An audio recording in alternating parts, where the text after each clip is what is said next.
Hello everyone, myself Dr. Javed Ahmed.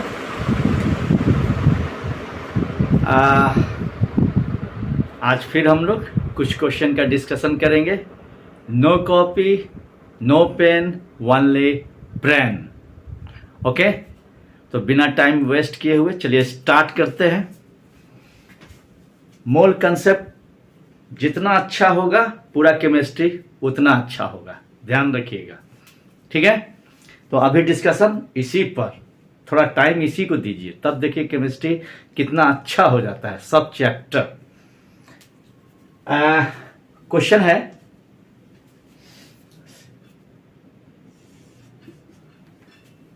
Listen. 1 liter CO gas, 1 liter C2H4 gas and 1 liter N2 gas. एक mixture लिया है 3 gas का, तीनों का volume same है और नेचुरली तीनों एक साथ है तो तीनों का प्रेशर और टेम्परेचर भी क्या होगा, सेम होगा, यानी similar condition of temperature and pressure है. तो क्वेश्चन कह रहा है कि व्हाट इज वेट रेशियो या what is weight of these 3 gases. Option number 1, A weight of CO बराबर वेट ऑफ N2 और ये बड़ा है वेट ऑफ इथीन से. नंबर 2,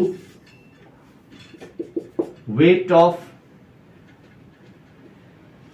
CO बराबर है वेट ऑफ C2H4 के और ये बड़ा है वेट ऑफ N2 के.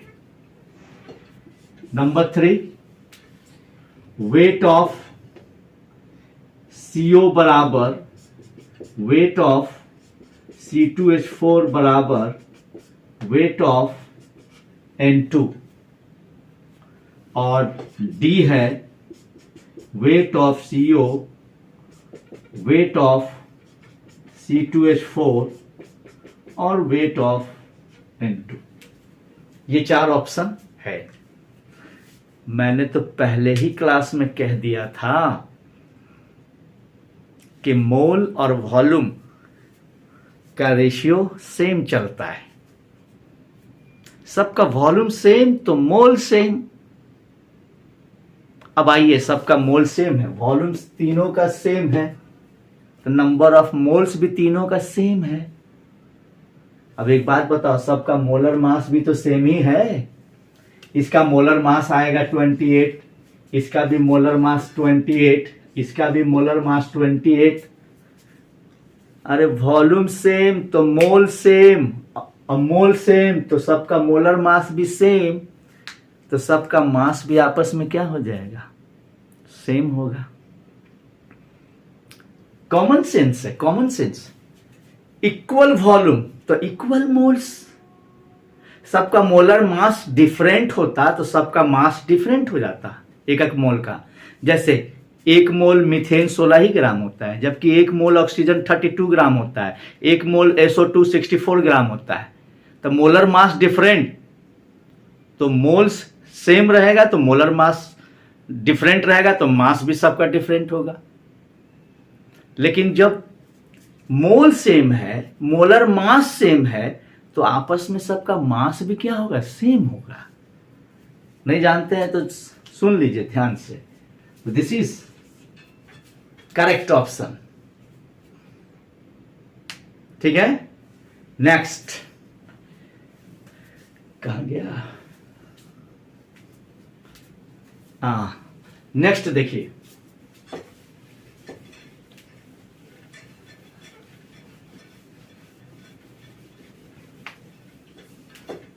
देखिए मोलर मास डिफरेंट होगा तब तो मास अलग अलग हो जाएगा. जैसे क्वेश्चन बता रहा हूं, इक्वल मास लिया गया, इक्वल मास ऑफ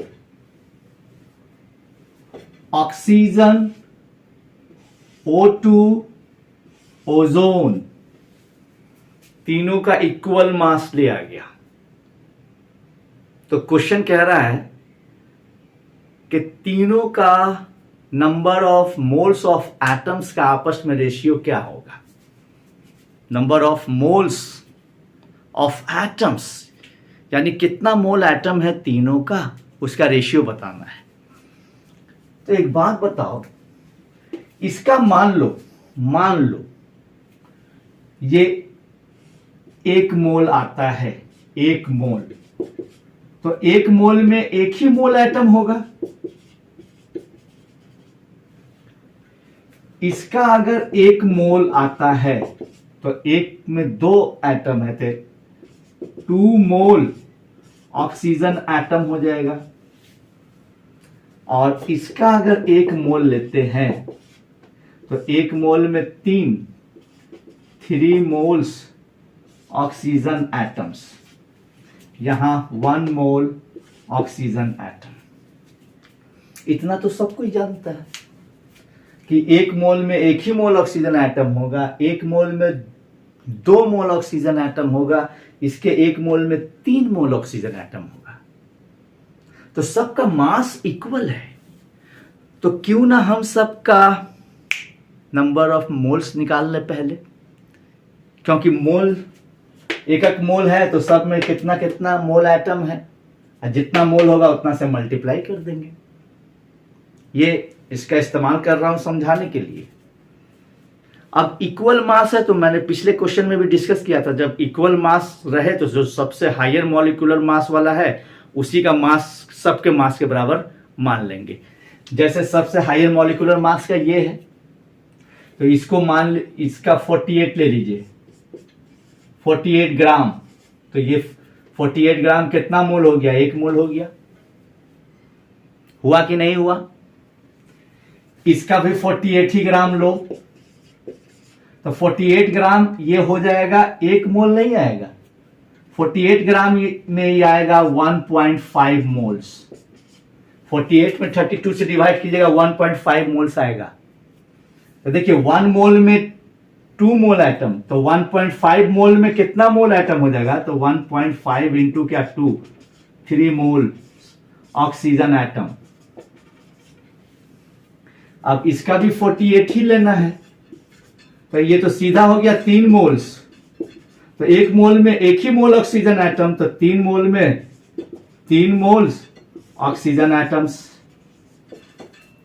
तो तीनों का इक्वल मास लेंगे तो number of moles of oxygen atoms, number of moles of oxygen atoms भी तीनों का क्या हो जाएगा, सेम हो जाएगा, जो मैंने प्रूफ कर दिया।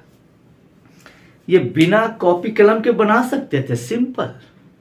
कैसे? ऐसे कहते, अच्छा तीनों का मास इक्वल, तो इक्वल मास का मतलब ये 1 मोल हुआ, ये 1.5 मोल हुआ, ये 3 मोल हुआ। 3 मोल में 3 मोल एटम, 1.5 को 2 से कीजिएगा तो 3 मोल एटम, 1 को 3 से कीजिएगा तो 3 मोल एटम। कहां कॉपी कहां कलम, प्रैक्टिस का जरूरत है, नहीं एक हैबिट डेवलप करने का जरूरत है। हैबिट डेवलप हो जाएगा, प्रैक्टिस करेंगे तो मेरे ही तरह आप भी सॉल्व करने लगेंगे। No copy, no pen, only brain. नहीं, नेक्स्ट।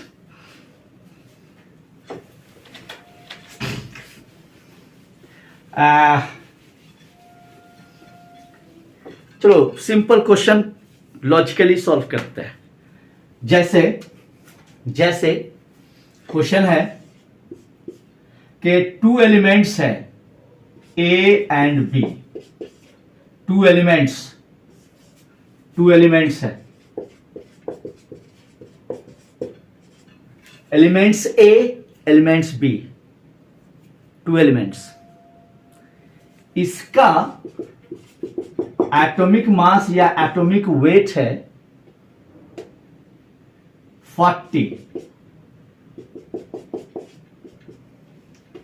और इसका एटॉमिक मास या एटॉमिक वेट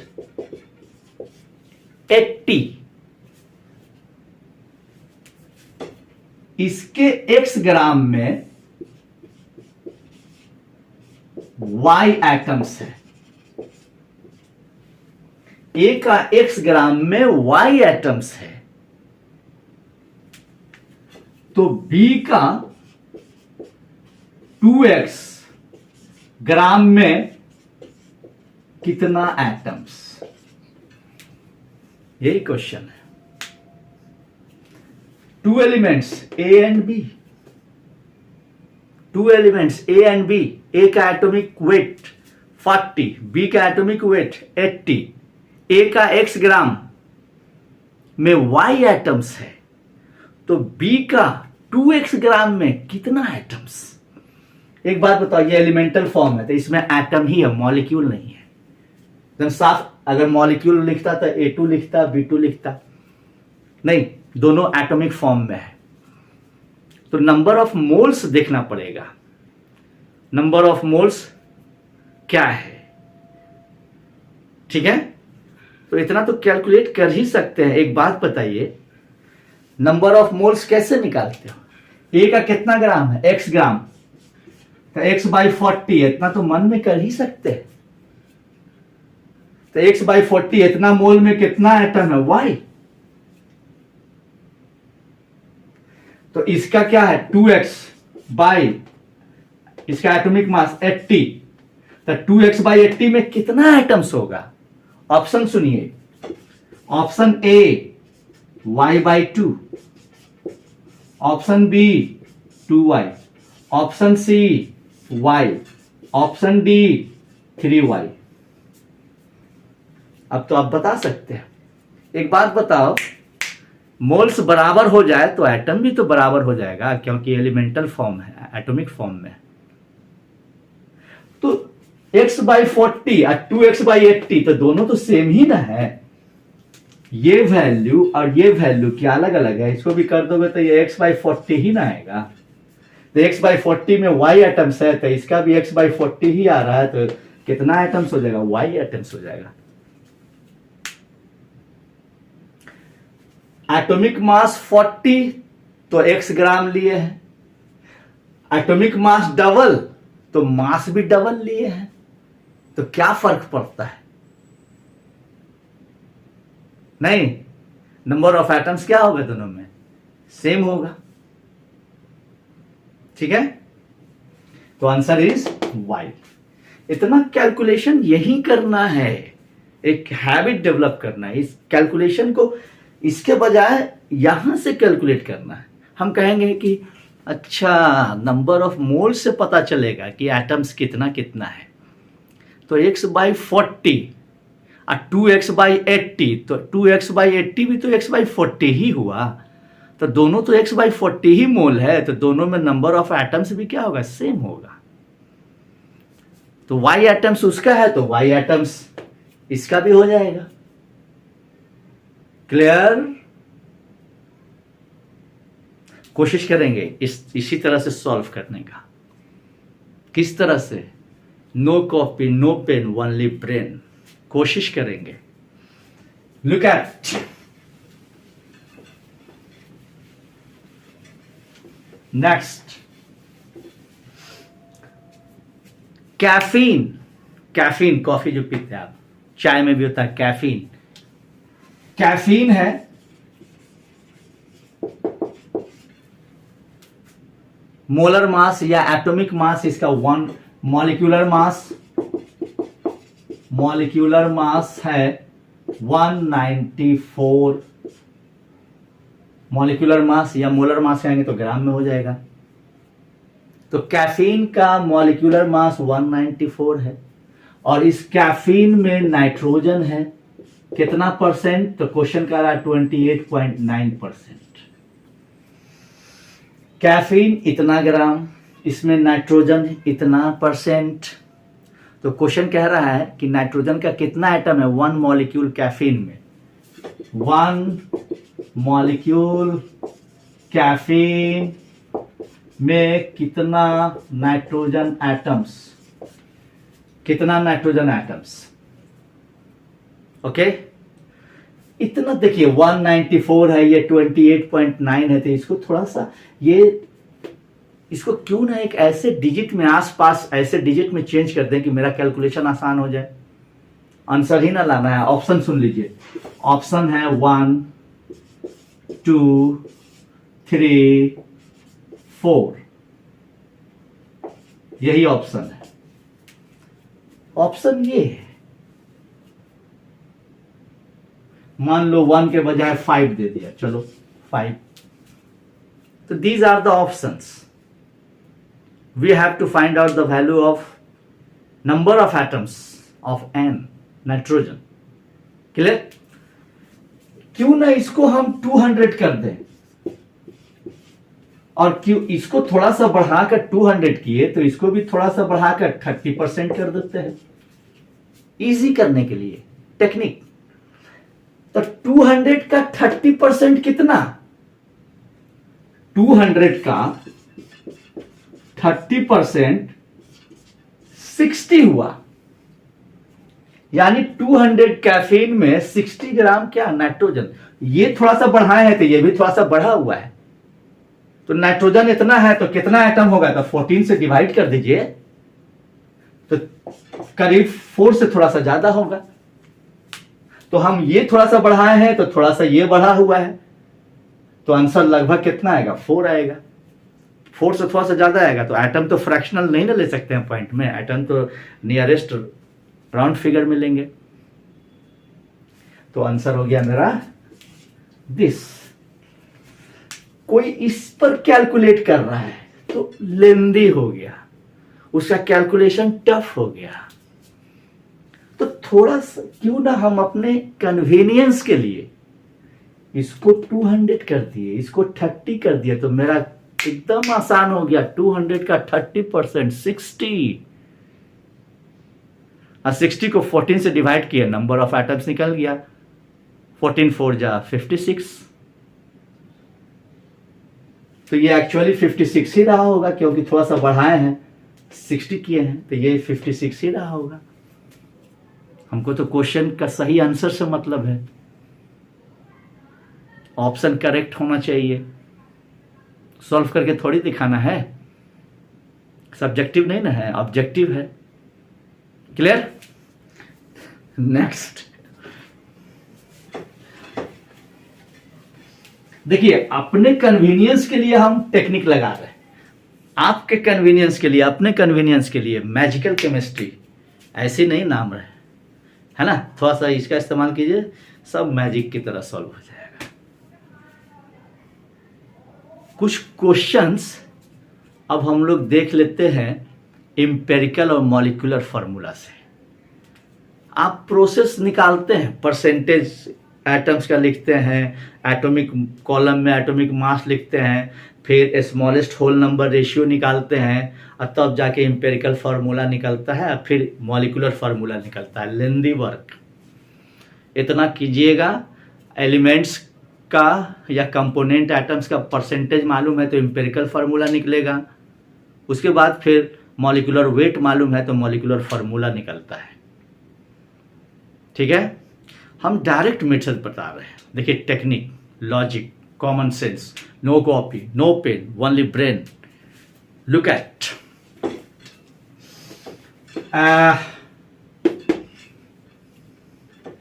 एक कंपाउंड है,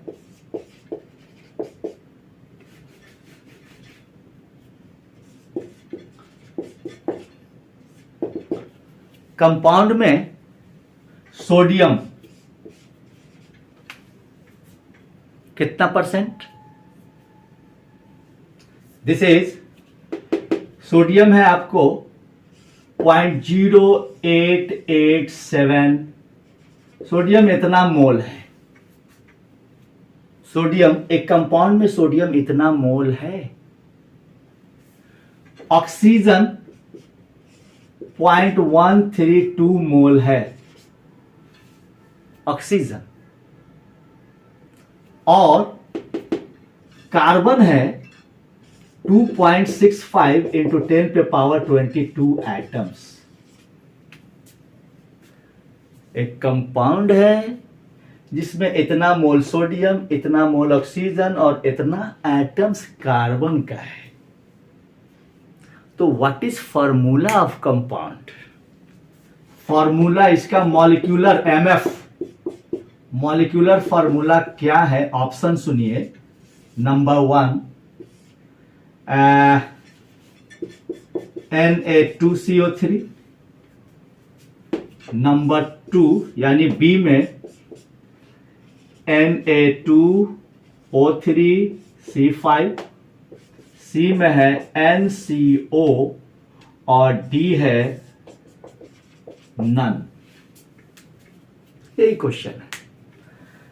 अब जनरली स्टूडेंट क्या करता है कि इसको भी मोल में कन्वर्ट करेगा, एवोगाड्रो नंबर से डिवाइड करके,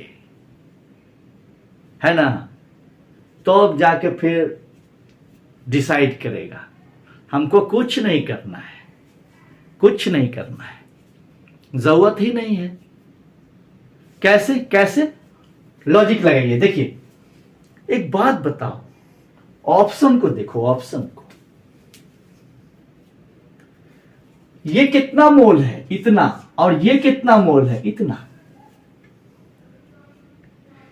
इन दोनों का मोलर रेशियो, इसको देखिए 0.4 से डिवाइड कीजिएगा तो ये 2 टाइम्स जाएगा, 0.4 से डिवाइड कीजिएगा तो ये 3 टाइम्स जाएगा। Common sense. इन दोनों का मोलर रेशियो है 2:3, यानी एक मोल में ये 2 मोल होगा और ये 3 मोल होगा। एक मॉलिक्यूल में ये 2 एटम होगा और ये 3 एटम होगा। सिंपल हो गया।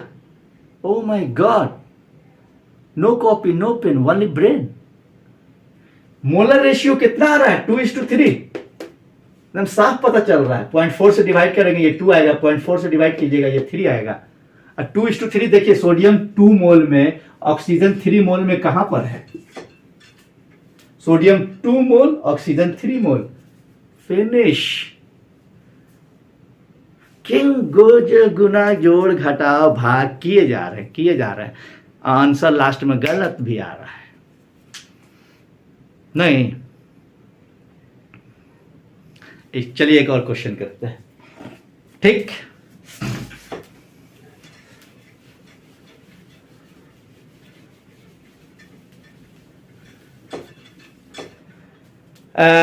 एक ऑर्गेनिक कंपाउंड है, ऑर्गेनिक कंपाउंड है। इस ऑर्गेनिक कंपाउंड में देखिए कार्बन है 40.7%,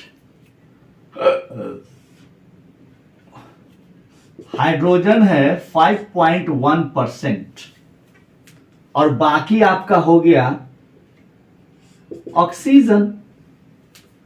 तो 100 में से इन दोनों को घटाइएगा तो ये 45 है, तो ये 54 ये हाइड्रोजन बराबर है, हाइड्रोजन बराबर 5.1%, ये 54 कितना आएगा? 7 1 8 और 2 10, 40 5 45 और 55। ठीक है, तो इतना परसेंट दिया हुआ है। और क्वेश्चन ये भी कह रहा है कि इसका वेपर डेंसिटी 59 है। वेपर डेंसिटी कितना है? 59 है। ऑर्गेनिक कंपाउंड, इसका वेपर डेंसिटी 59 है। उसमें कार्बन इतना परसेंट, हाइड्रोजन इतना परसेंट, ऑक्सीजन इतना परसेंट। तो आपको इसका एमएफ निकालना है। मॉलिक्यूलर फॉर्मूला क्या होगा? ऑप्शन सुनिए, ऑप्शन सुनिए।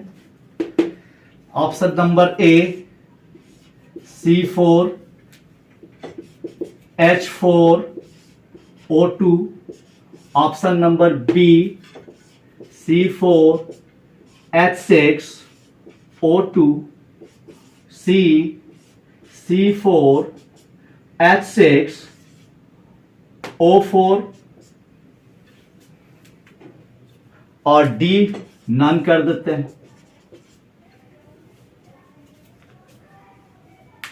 टाइम लगेगा इसको बनाने में, टाइम तो लग जाएगा।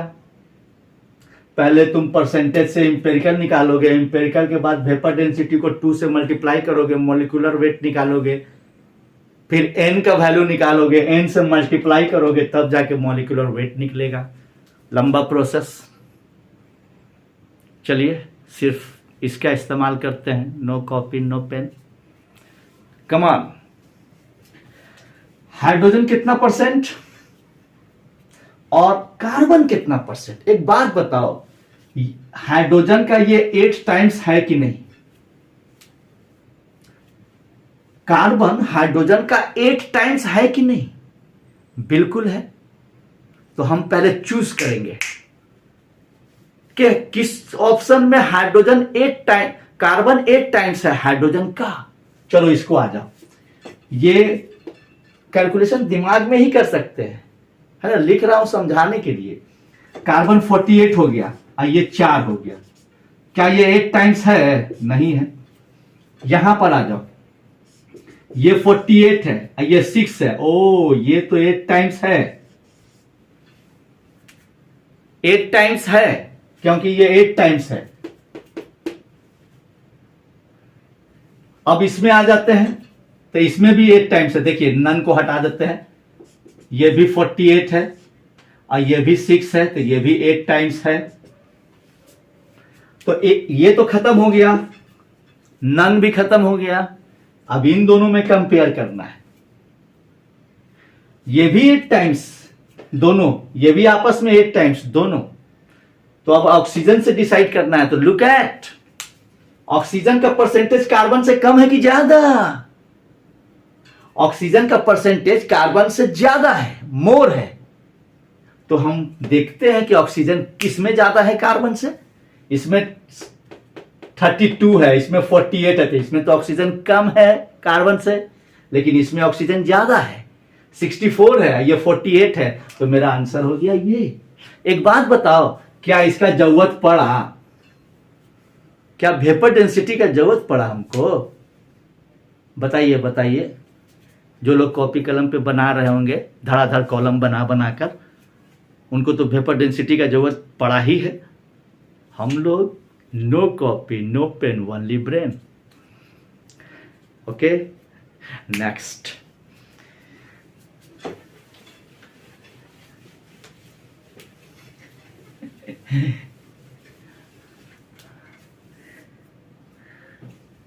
देखिए, ऑर्गेनिक कंपाउंड है। अब इसमें भी 3 चीज है, कार्बन है 40%, हाइड्रोजन है 13.33%, और नाइट्रोजन हो गया आपको कितना, 40, 50, 53, तो 46.73%, 77%। ये नाइट्रोजन हो गया। Organic compound containing carbon 40%, hydrogen 13.33%, nitrogen 46.77%। Clear?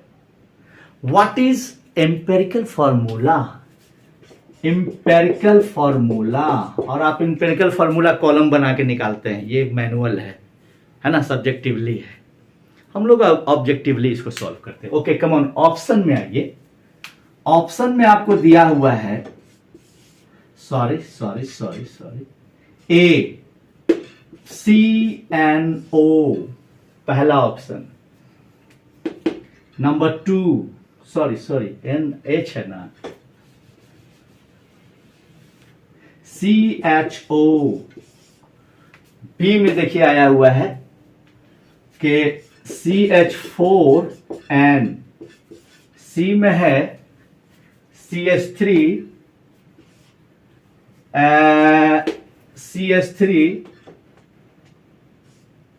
N2, और डी में हो गया CH2N। These are the options. Percentage सबका दिया हुआ है। चलो टेक्निक। एक बात बताओ, ये हाइड्रोजन और ये कार्बन, क्या ये 3 टाइम्स है? इसका नियरली 3 टाइम्स है। ये 13 है, ये 40 है, तो 13 3 जा 39, तो ये 13 से ज्यादा है, तो ये 39 से भी ज्यादा है, एग्जैक्ट आ जाएगा 40। तो कार्बन 3 टाइम्स है, किसका? हाइड्रोजन का। चलो देखते हैं किसमें कार्बन 3 टाइम्स है।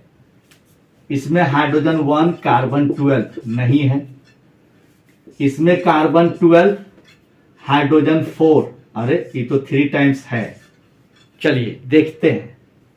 यहां देखिए, यहां पर कार्बन 12 और ये 3, तो ये तो 4 टाइम्स हो जा रहा है, ये 4 टाइम्स हो जा रहा है। यहां पे कार्बन 12 है, ये 2 है, ये 6 टाइम्स हो जा रहा है। तो बाकी मुझे करने का क्या जरूरत है? जब कार्बन और हाइड्रोजन से ही आंसर आ जा रहा है तो मेरा ऑप्शन ये हो गया करेक्ट। एग्जाम में ऐसा ही क्वेश्चन है, आप अपना देख लीजिए क्वेश्चन बैंक उठाकर, मेडिकल एंट्रेंस का क्वेश्चन बैंक उठा के देख लीजिए, आपको इसी तरह का क्वेश्चन मिलेगा। तो वीडियो अच्छा लगा तो सब्सक्राइब कीजिए, शेयर कीजिए, लाइक कीजिए, और आज के लिए थैंक यू वेरी मच।